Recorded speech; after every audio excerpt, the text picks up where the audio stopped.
Começa agora o programa espírita A Voz do Consolador.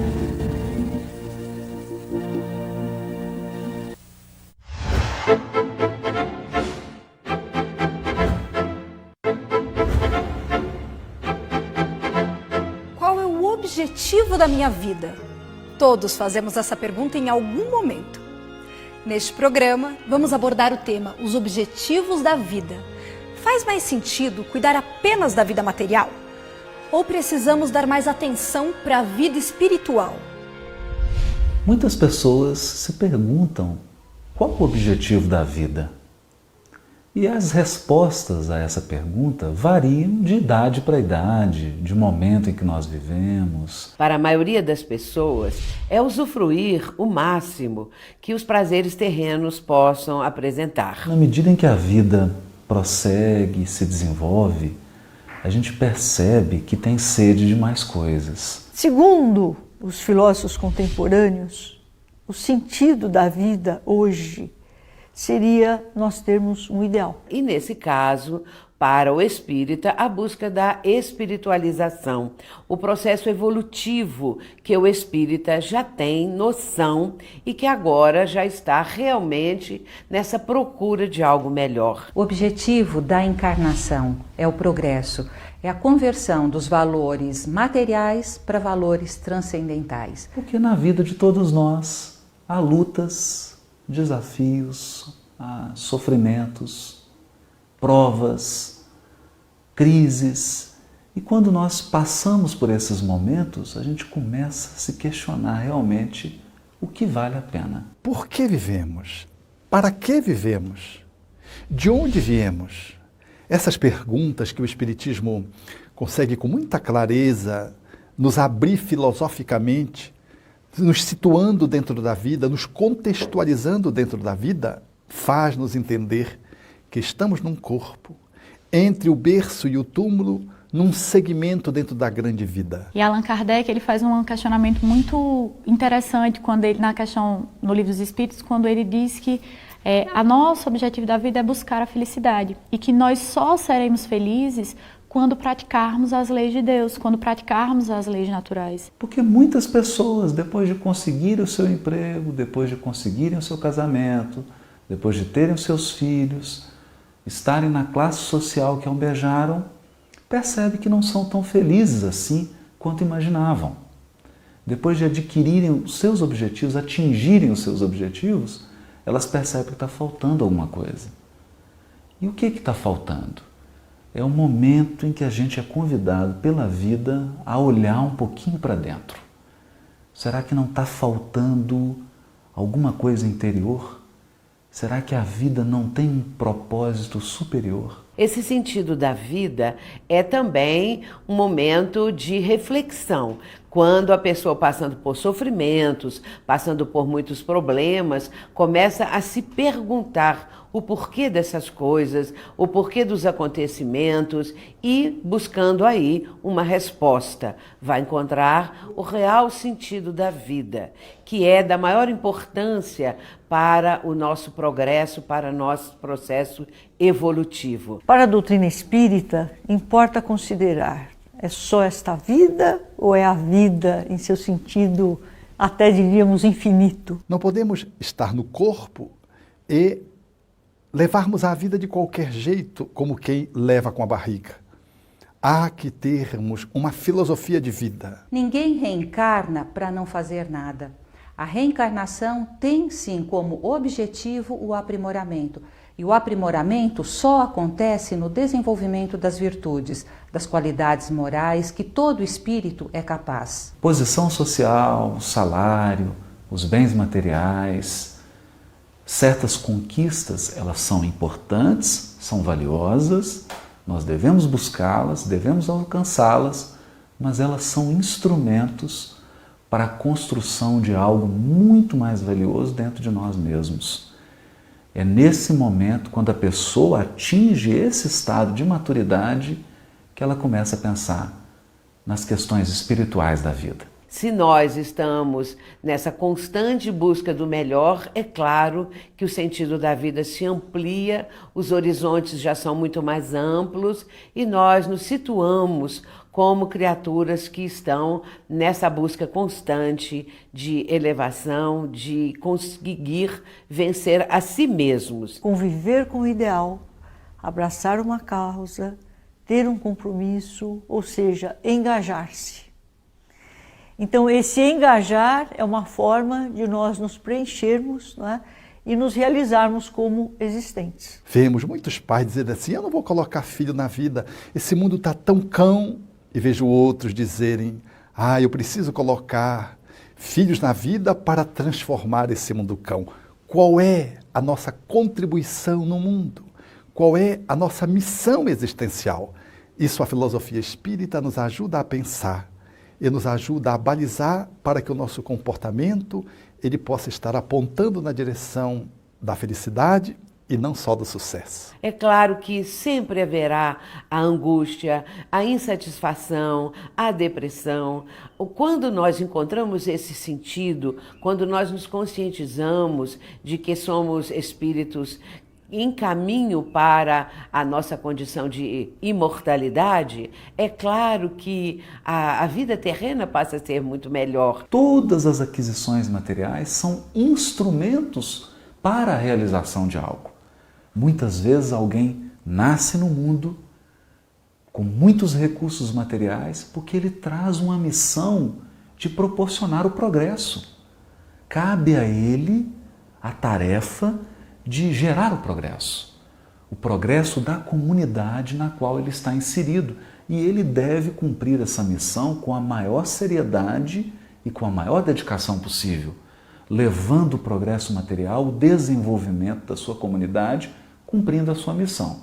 O que ele não pode é se encantar com o instrumento e esquecer da tarefa. Toda pessoa que vive exclusivamente para os assuntos de ordem material se afasta dessas situações melhores que é o assunto de ordem espiritual e passa realmente a ficar muito aflita porque a vida material faz tantas exigências, estabelece tantos compromissos que o espírito ele se desarranja, ele fica realmente em uma situação de desconforto de ordem espiritual. Porque quando alguém na sua família tem um câncer, uma doença terminal, quando ela perde alguém que ela ama, quando ela perde um emprego, ou quando ela perde bens materiais, ela enfrenta alguma dificuldade, essa criatura fica muito frágil, porque ela depositou todos os seus valores, todas as suas esperanças, todos os seus propósitos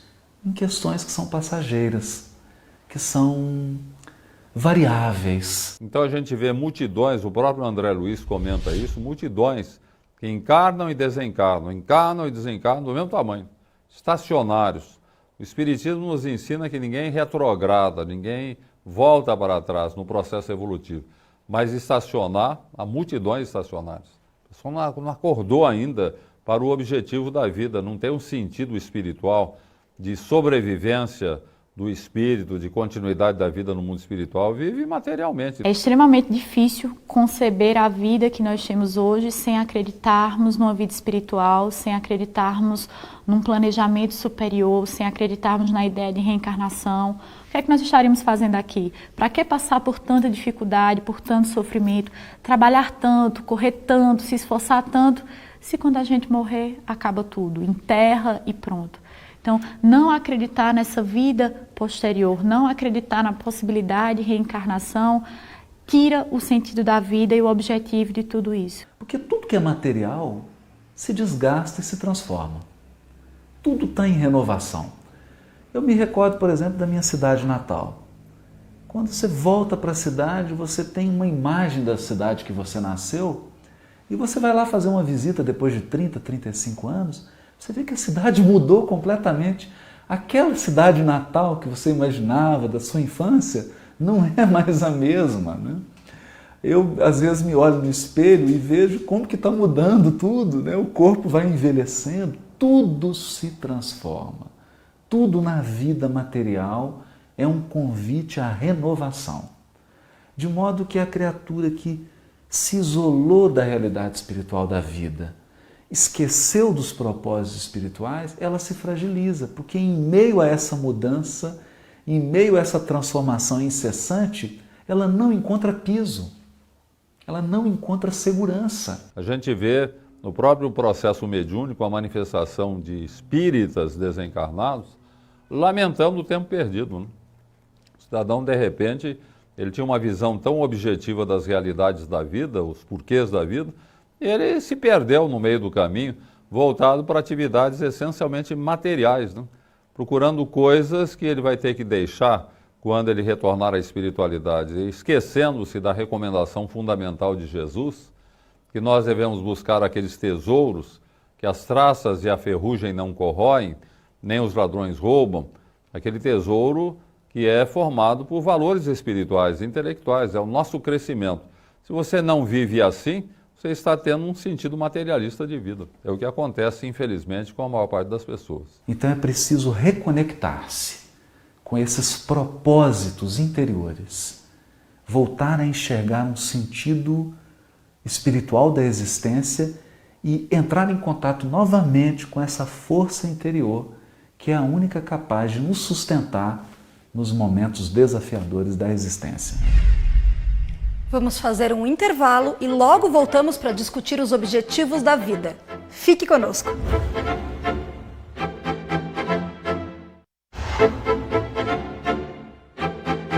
Se nos sentimos perdidos, sem rumo certo na vida, pensamos que Deus pode ter nos esquecido. Será mesmo?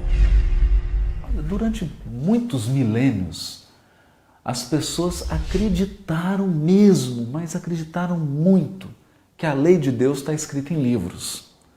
Então elas criaram templos de pedra, criaram todo um ritual para conservar esses livros, para transmitir esses livros.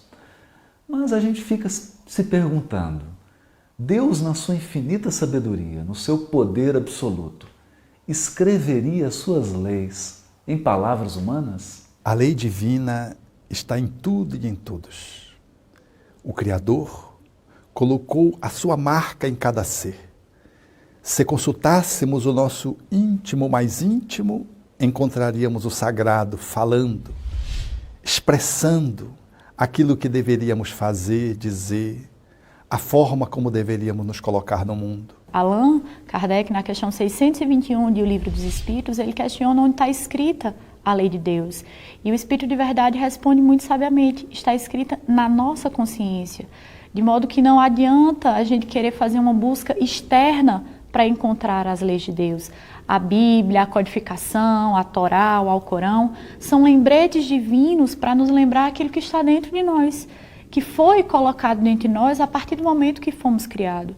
Então nós vamos usar esses lembretes para desenterrar o tesouro divino que está dentro de nós, na nossa consciência. Se eu pensar na palavra consciência, conjunto, ciência, conhecimento, o conhecimento do que existe em nós e por nós. Então, este conhecimento, essa função da inteligência na realidade, é exatamente para o nosso desenvolvimento.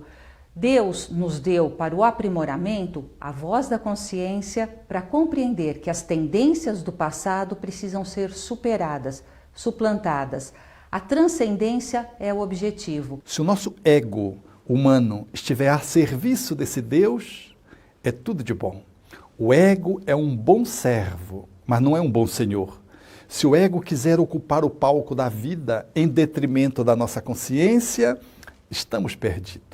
No palco das nossas realizações, elas serão bizarras, confusas, infelizes. E toda vez que a gente faz algo que contraria a lei de amor, que é a lei soberana da vida, nós sentimos as consequências em nós mesmos.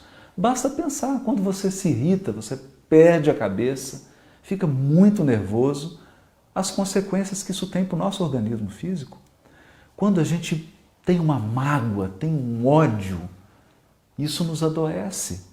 É um sintoma de que a lei está em nós. Quanto mais estamos no processo do aprimoramento, no desenvolvimento das competências todas, intelectuais, morais, corporais, mais nos desenvolvemos, mais compreendemos qual é o nosso propósito. Nosso propósito na encarnação é sim a evolução. E há muita sabedoria quando a gente começa a se observar. Observar aquilo que nos faz mal, aquilo que nos faz bem, aquilo que traz felicidade, que traz harmonia e aquilo que traz tristeza, depressão, ódio, inveja. Deus, essa amorosidade que se expressa através das suas leis, fazendo valer o nosso critério evolutivo pelas escolhas que fazemos. Jamais Deus castiga, porque Ele não é um velho barbado, assentado num canto do universo, apoiado num cajado, observando quem peca. Isso é uma visão mítica. Então Deus não pune, Deus educa, Ele ensina, Ele dá oportunidades para que a gente erre e corrija. Tenha experiências e enriqueça o patrimônio da nossa alma. Quando a gente começa a pensar assim, Deus deixa de ser um rei que manda as pessoas para o calabouço e passa a ser um parceiro estratégico.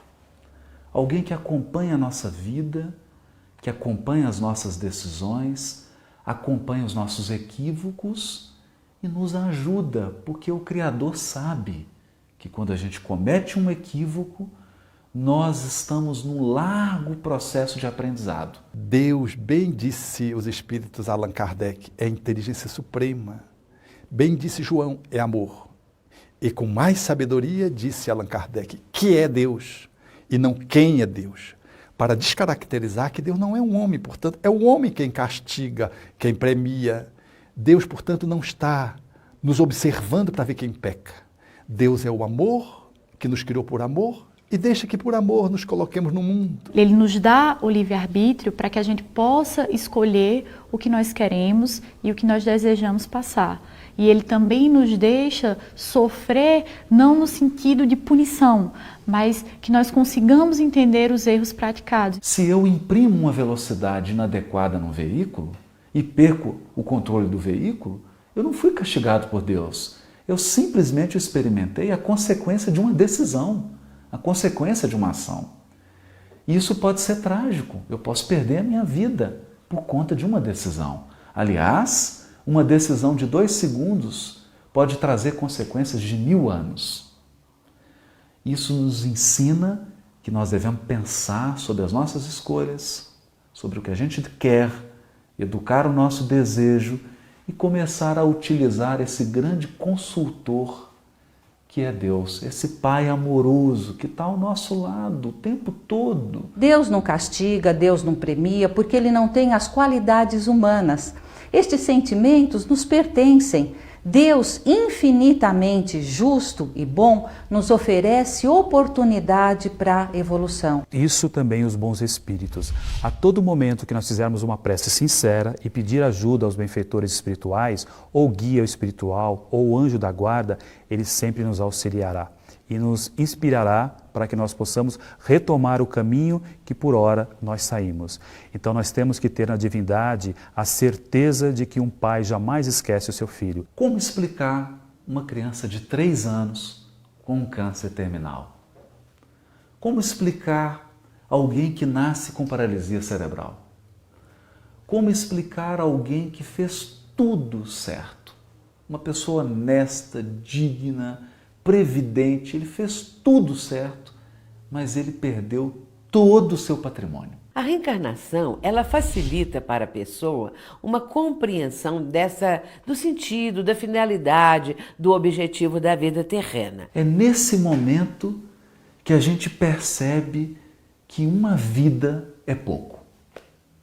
Uma vida é insuficiente para explicar a complexidade da existência. Nós precisamos de um quadro mais amplo.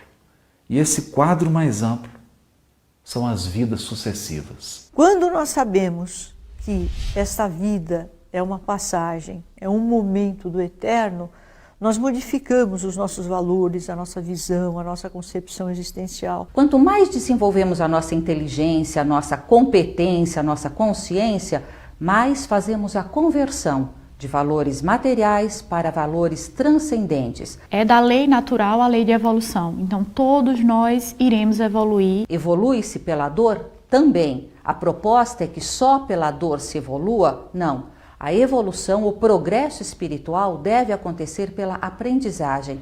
Aprender é superar a ignorância, a limitação e atingir um estado mais evoluído. Isso acontece pelo esforço, isso acontece pelo compromisso, isso acontece pela seriedade. A dor faz parte quando deixamos de cumprir as nossas tarefas. A partir daí, a reencarnação, é claro, é para cada criatura a possibilidade do perdão divino, a forma com que Deus nos possibilita o recomeço para corrigirmos os erros do passado e os de hoje. O que o Espiritismo ainda tem a dizer sobre esse assunto, você fica sabendo depois do intervalo.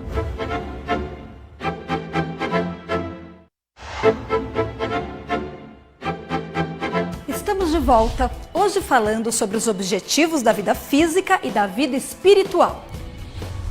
As pessoas têm tirado muito a sua identidade da sua atividade profissional. Então você pergunta para uma pessoa assim, quem é você? Ele fala, eu sou médico, eu sou juiz de direito, eu sou advogado, eu sou veterinário, eu sou agricultor, eu sou empresário. E na verdade isso não é o que você é o que você faz uma parte da sua vida, porque ninguém nasceu médico. A pessoa se tornou médico num determinado momento da vida, mas até esse momento ela foi alguma coisa. As virtudes que eu reencarnei para desenvolver, eu estou desenvolvendo? Porque na infância existe uma expectativa, na adolescência e na juventude uma esperança. E na velhice, então, já existe uma outra situação que é quase sempre do indivíduo não se considerar útil e produtivo para a sociedade. Nós vivemos num momento onde envelhecer é pecado. Envelhecer é feio. As pessoas podem mostrar, podem exibir um monte de situações, mas mostrar o envelhecimento é como se fosse uma ofensa. Porque a pessoa idosa, ela pode não saber ou não poder fazer o que o jovem faz, mas pode realizar trabalhos e tarefas muito importantes e ele então encontrar uma alegria, uma gratificação de continuar vivendo bem. Porque muitas pessoas que tinham uma saúde boa se aposentam e começam a ter doenças, começam a declinar, começam a ter uma qualidade péssima de vida, inclusive orgânica.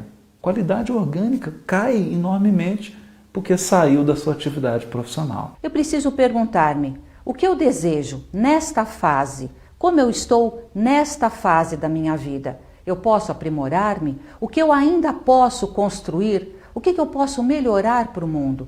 Quais são as competências que eu posso auxiliar no desenvolvimento? Porque a vida é muito rica, ela tem muitas possibilidades e depois da aposentadoria nós podemos viver emoções únicas que só a aposentadoria proporciona. Em todo momento o espírito ele aprende, porque ele faz experiências diferentes em todos os estágios da vida material. No Livro dos Espíritos, na questão 886, Allan Kardec pergunta aos benfeitores espirituais qual é o sentido da palavra caridade e como a entendia Jesus.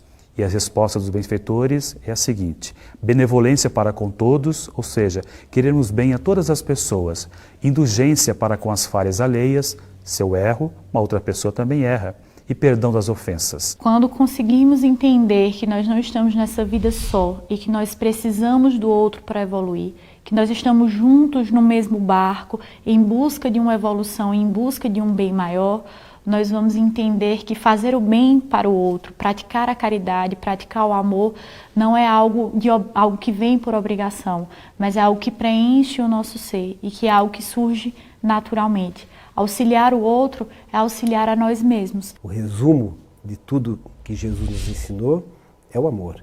Então o amor e a caridade é o principal objetivo da nossa vida. Ou seja, aprender a amar e viver praticando a caridade, fazendo para o outro aquilo que gostaria que o outro fizesse para nós, amando o próximo como a nós mesmos. Amparar aquele que sofre, nós estamos amparando a nós mesmos. Então, sem a caridade, Allan Kardec disse, não há salvação. Sem a prática do bem, sem a prática do amor, indistintamente, seja a quem for, nós não conseguiremos ter um objetivo para a vida e para superar essas dificuldades. É através da dor do outro, do sofrimento do outro e da alegria do outro também que nós vamos nos reorganizando, nos reenergizando e superando os obstáculos diários. São as virtudes que nos farão progredir do mundo de expiação para o mundo de regeneração, onde a fraternidade, a solidariedade possam imperar. Ter o objetivo desta transformação deve ser a nossa questão vital. As pessoas costumam comprar pacotes de viagem, visitar países, visitar cidades, explorar ambientes inexplorados, conhecer línguas novas, pessoas, localidades, etc. Mas há uma viagem que não custa nada. É uma viagem que nós fazemos ao nosso mundo interior. Dentro de nós também há muitos continentes, há muitos países, há muitos locais inexplorados. E toda vez que nós fazemos essa viagem interior, nós nos damos conta de que somos muito mais do que o nosso corpo. De que a nossa vida não se resume à vida presente. Nós somos mais, nós podemos mais e nós sabemos mais. Conectar-se com o coração, com o nosso interior, nos leva a pensar que antes de nascer, nós já vivemos múltiplos lugares, muitas experiências, e que depois da morte, a vida nos aguarda abundante, rica, cheia de belezas e de experiências e de aprendizado na continuidade. É bom pensar nisso, é confortante pensar nisso, mas é também sábio pensar nisso. Conhecer-se nos leva, inevitavelmente, a pensar na riqueza da vida espiritual, na vida que sobrevive à vida material. Vale a pena refletir nisso, vale a pena fazer essa viagem. E o melhor de tudo, não custa nada. Evoluir é nosso destino, até chegarmos à perfeição relativa através da compreensão das leis divinas. Ficamos por aqui. Assista aos programas anteriores no site www.transição.tv e divulgue para os seus amigos. Tchau!